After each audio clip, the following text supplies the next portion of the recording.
Phone tapping ఉదంతం దేశం సిగ్గుపడేలా ఉందని ఎమ్మెల్యే వేలుమల వీరేశం మండిపడ్డారు.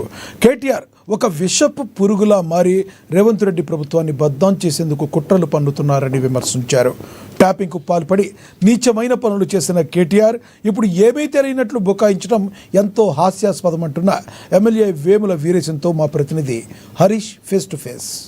ఫోన్ ట్యాపింగ్ కేసులో సిట్టు దూకుడు పెంచింది. ఇప్పటికే బాధితులకు సంబంధించి కూడా స్టేట్మెంట్ రికార్డ్ చేసింది. ఇప్పుడు నేరుగా బీఆర్ఎస్ కీలక నేతలకు సంబంధించి విచారణ కొనసాగుతుంది. మొన్న మాజీ మంత్రి హరీష్ రావు అలాగే ఈ రోజు కేటీఆర్ విచారణ కొనసాగుతున్న నేపథ్యం నుండి మాట్లాడడం మనతో పాటు ఎమ్మెల్యే వేముల వీరేశం. నా చెప్పొచ్చు, ప్రధానంగా మొన్నటి వరకు వందల్లో ఫోన్ ట్యాపింగ్ సంబంధించిన బాధితుల స్టేట్మెంట్ రికార్డ్ చేసింది. ఇప్పుడు బీఆర్ఎస్ కీలక నేతల స్టేట్మెంట్ రికార్డ్ చేస్తా ఉన్నది. దీన్ని బీఆర్ఎస్ అంతా కూడా తప్పుపడతా ఉన్నారు. కక్షా సాధింపు రాజకీయాలకు తెరలేపింది కాంగ్రెస్ ప్రభుత్వం. రేవంత్ రెడ్డి ఏం చెప్తారు? దుర్మార్గమైన కక్షా సాధింపు రాజకీయాలకు పాల్పడ్డది బీఆర్ఎస్. ఒక అనైతికమైనటువంటి చర్యలకు పాల్పడ్డది బీఆర్ఎస్. ఒక అనైతికమైనటువంటి విధానాల్ని తీసుకొచ్చింది బీఆర్ఎస్. ఒక భారత రాజ్యాంగం ప్రకారంగా ఇక్కడ రాజ్యాంగానికి లోబడి ఇక్కడ అధికారంలో ఉన్నటువంటి బీఆర్ఎస్ ప్రభుత్వం వాళ్ళు చేయకూడనటువంటి పాపాలు, చేయకూడనటువంటి నేరాలు తెలంగాణ యొక్క పౌరుల, తెలంగాణ యొక్క రాజకీయ నాయకుల, తెలంగాణ యొక్క ప్రజాప్రతినిధుల, తెలంగాణ యొక్క ఐఏఎస్ల, ఐపీఎస్ల వీళ్ళ ఫోన్లను ట్యాప్ చేసి ఒక దుర్మార్గమైనటువంటి చర్యకు పాల్పడ్డారు. అంటే కాన్స్టిట్యూషన్ వైలెన్స్ చేసిర్రు. ఇక్కడ పౌరుల యొక్క ఆర్టికల్ 21లో ఉన్నటువంటి పౌరుల యొక్క స్వేచ్ఛ, పౌరుల యొక్క వ్యక్తిగత భద్రతకు ప్రమాదాన్ని తెచ్చిపెట్టారు.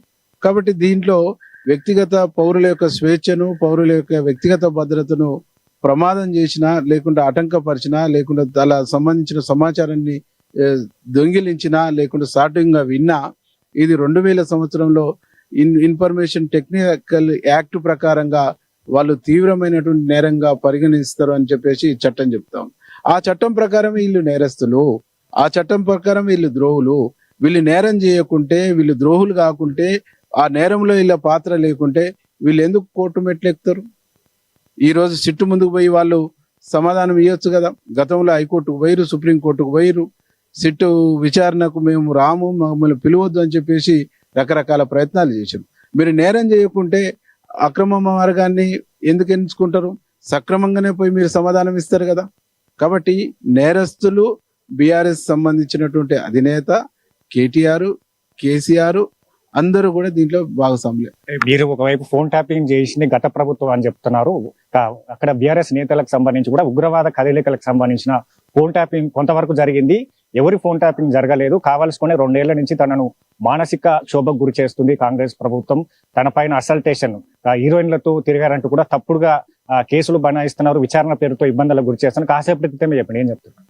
అంటే ఆయన చేసిన పాపానికి, ఆయన చేసినటువంటి మోసానికి, ఆయన చేసిన దుర్మార్గాలకు పాపం చాలా మంది బాధపడతా ఉన్నారు.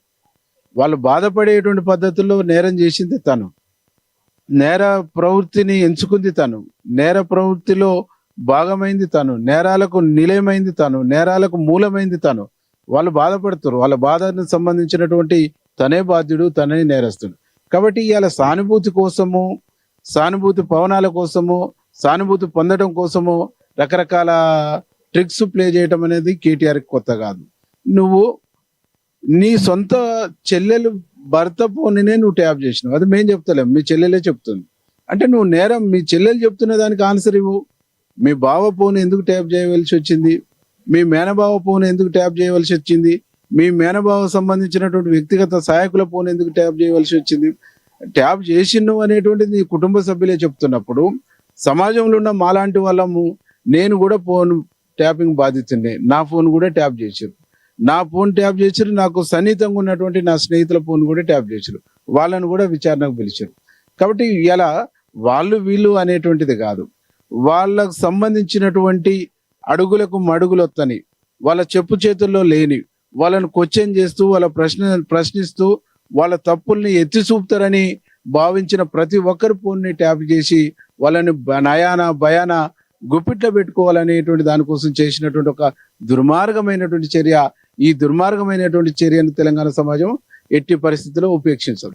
రైట్.